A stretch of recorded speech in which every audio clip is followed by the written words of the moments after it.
Good morning students. आज का हमारा टॉपिक है मार्गी संगीत और देसी संगीत कि मार्गी संगीत किसे कहते हैं और देसी संगीत किसे कहते हैं। प्राचीन काल में मोक्ष प्राप्ति करने के लिए जिस संगीत को गाया बजाया जाता था उसे क्या कहा जाता था? मार्गी संगीत कहा जाता था।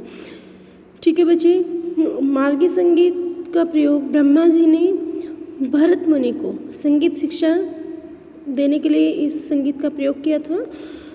मार्गी संगीत में ईश्वर प्राप्ति के लिए इस संगीत को ईश्वर साधना के लिए इस संगीत का प्रयोग किया जाता था। मार्गी संगीत में सिर्फ इतना ही आता है।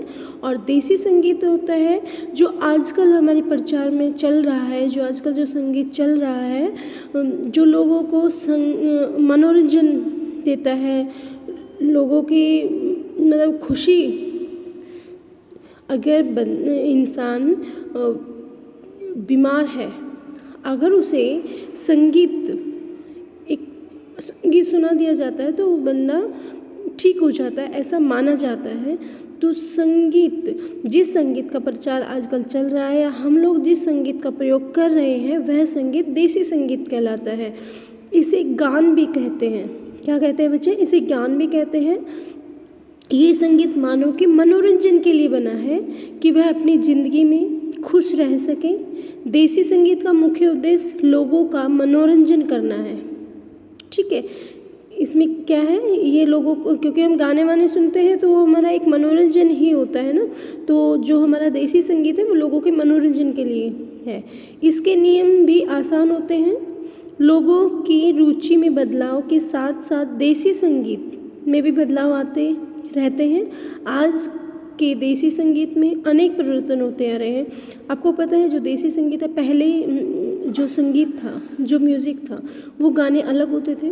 आजकल के जो गाने हैं वो अलग होते हैं। तो जैसे जैसे समय में परिवर्तन होता है, लोगों की इच्छाओं के अनुसार ही हमारे गाने भी चेंज हो जाते हैं। ठीक है बच्चे, जिसे सबसे पहले प्रबंध गायन का प्रचार था, उसके बाद ध्रुपद के बाद ख्याल और ख्याल के बाद ठुमरी का जन्म हुआ। इस तरह देसी संगीत का विकास होता गया। सबसे पहले क्या था? जो देसी संगीत में सबसे पहले प्रबंध गायन का प्रचार था, प्रबंध गायन गाया जाता था। उसके बाद ध्रुपद गाया जाता था, ध्रुपद के बाद ख्याल गाया जाता था, ख्याल के बाद ठुमरी का जन्म हुआ। इस तरह देसी संगीत का विकास होता गया। ठीक है, और स्वरूप भी बदलता गया। जैसे जैसे ये चीज़ें हैं, इनका अलग अलग स्वरूप है। प्रबंध अलग तरीके से गाया जाता है, ध्रुपद अलग तरीके से गाया जाता है, और अपना ख्याल जो होता है वो भी अलग तरीके से गाया जाता है।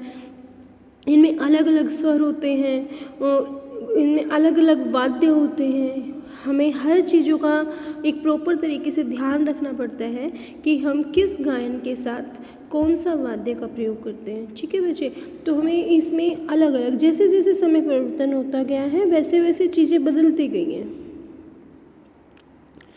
देसी संगीत में जो है वो स्वर की प्रधानता होती है।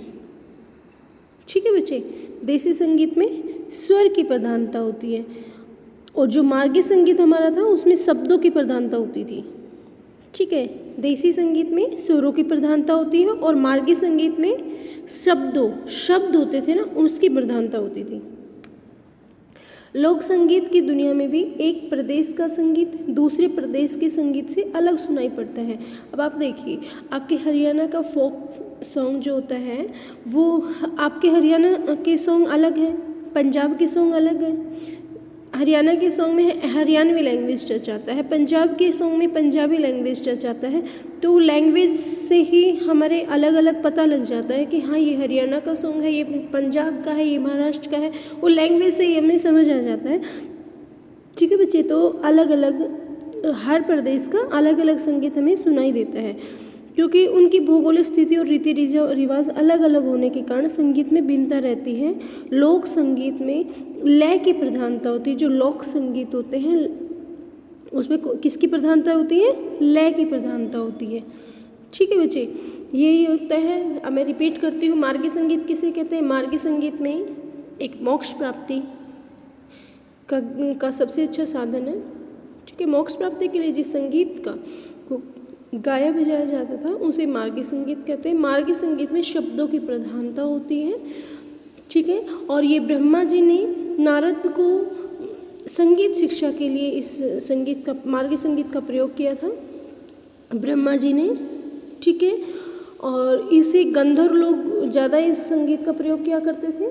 अब गंधर्व लोग जैसे जैसे चले गए तो ये संगीत भी उनके साथ चला गया, ऐसा माना जाता है, क्योंकि मार्गी संगीत को गांधर्व संगीत भी कहा जाता है, ठीक है बच्चे।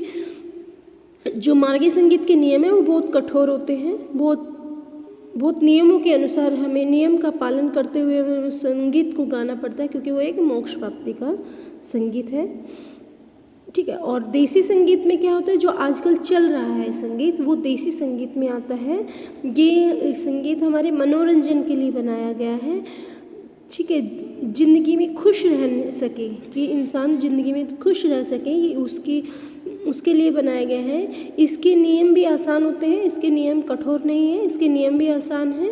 और इसमें लोगों की रुचि को ध्यान में रखते हुए ये इस संगीत का प्रयोग किया जाता है, क्योंकि जैसे जैसे समय में परिवर्तन होता जा रहा है वैसे वैसे संगीत में भी परिवर्तन होता जा रहा है, ठीक है। देसी संगीत में किसकी प्रधानता होती है, स्वरों की प्रधानता होती है। सबसे पहले देसी संगीत में प्रबंध गायन का प्रचार था, उसके बाद ध्रुपद का, ध्रुपद के बाद ख्याल का, ख्याल के बाद ठुमरी का जन्म हुआ। इस तरह देसी संगीत का विकास होता गया, ठीक है बच्चे। लोक संगीत की दुनिया में भी एक प्रदेश का संगीत दूसरे प्रदेश के संगीत से अलग सुनाई देता है, क्योंकि वहाँ की रीति रिवाज अलग है, वहाँ की भाषा अलग है, तो सब जगह अलग अलग प्रदेश की अलग अलग संगीत हमें सुनाई देते हैं। ये हमारा मार्गी संगीत और देसी संगीत था, ठीक है बच्चे। Thank you.